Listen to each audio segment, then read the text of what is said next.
I am so excited you're all here, and I hope when you leave here, you will be as excited as I am to be here.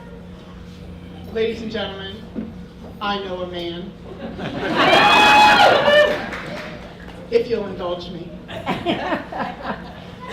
20 years ago, I met this man.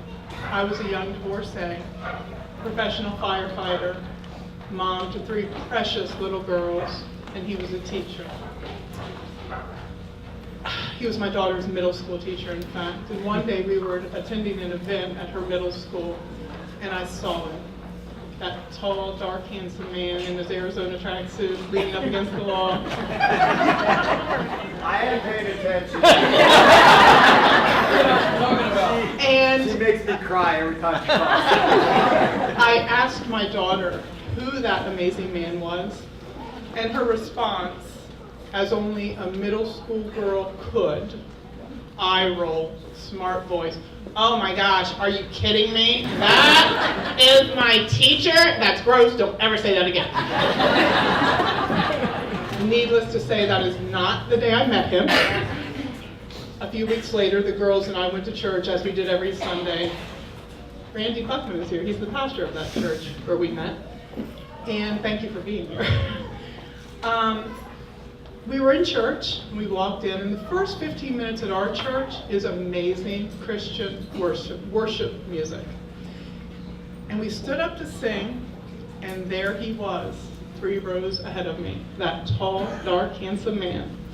Now, I can't tell you exactly what song we were singing, but I can tell you that I looked up in that instant and said, "Thank you, Lord, you do love me." Yes. Well, when church was over that day, I made up my mind I was going to meet this man. So much to my daughter's embarrassment, I made my way to the end of the row of chairs, and he was coming up the aisle, and oops, accidents happen. I almost knocked him over. Of course, I had to apologize and introduce myself, and I said, "Hello, I am," he said, "I know exactly who you are." He said, "And I'm Bernie Semler, it's very nice to meet you." And so began our romance. Now, when we first started dating, I said to him, "You know, dating a mom of 3 little girls is not going to be easy." And his answer was matter of fact, but sweet. And it came with this very charming half smile thing he does, and I hope you see that this evening when he speaks. And he said, "Don't worry, I'm up to the task."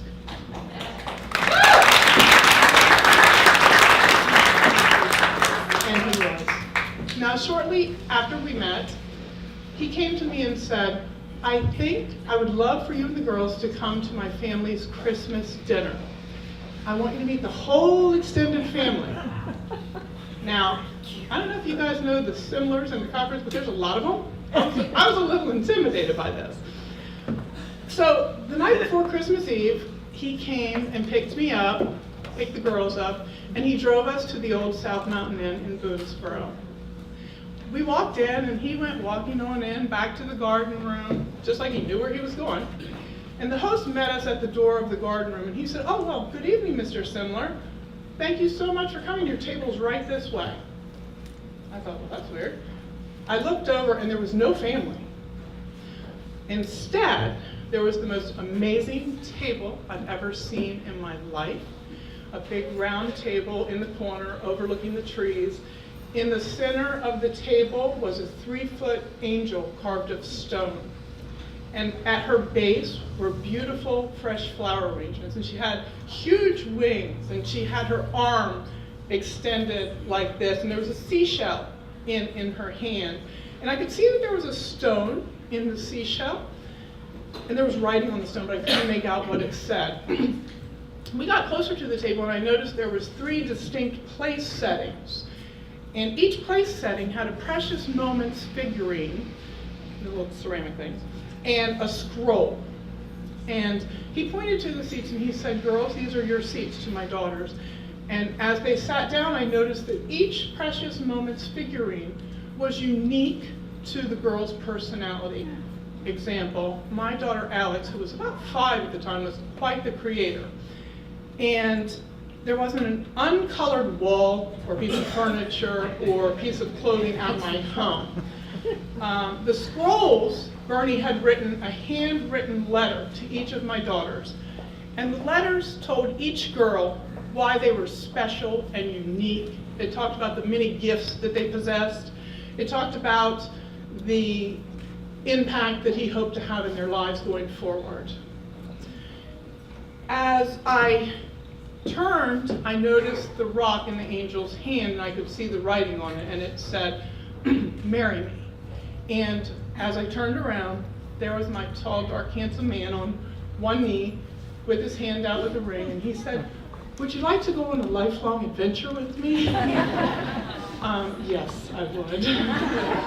So after I collected myself and sat down and hid the ring so he couldn't change his mind, I said to him, "Now you know, marrying a girl with 3 little girls and becoming their dad is not easy." And he said, half smile, "Don't you worry, babe. I'm up to the task." And he was. Together we raised 3 amazing girls, and they are all here tonight supporting their dad, Alex, Bailey, Christina. Christina has with her our bonus child, our son-in-law, Matt. She also has with her the light of our lives, our grandson, Maxwell. Shortly after we were married, Bernie's full of surprises, by the way. Shortly after we were married, he came to me and said, "I don't think I'm making enough of a difference as a teacher. I think I need to go to law school." "Law school? Oh, okay." He said, "Don't worry, I'm up to the task."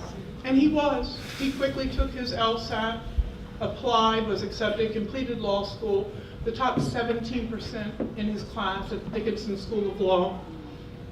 We also managed to have 2 precious little boys during that time. They're both here tonight looking very handsome, supporting their dad. Jackson is 15 years old, and Hayden will be turning 13 in a few short weeks.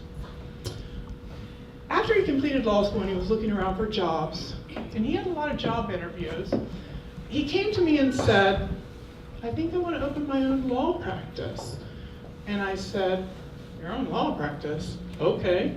He said, "Don't worry, babe, I'm up to the task." And he was. He quickly developed one of the most successful law firms in Washington County. He was one of the most sought after attorneys, always, always striving to meet his clients' goals. About 3 years ago, Bernie came to me, and I knew I was in trouble when he walked in the door and he had that half smile on his face. And he said, "We need to talk." He said, "I'm not making a big enough difference. I'm concerned about Washington County. I'm concerned about the county that we're going to turn over to our boys.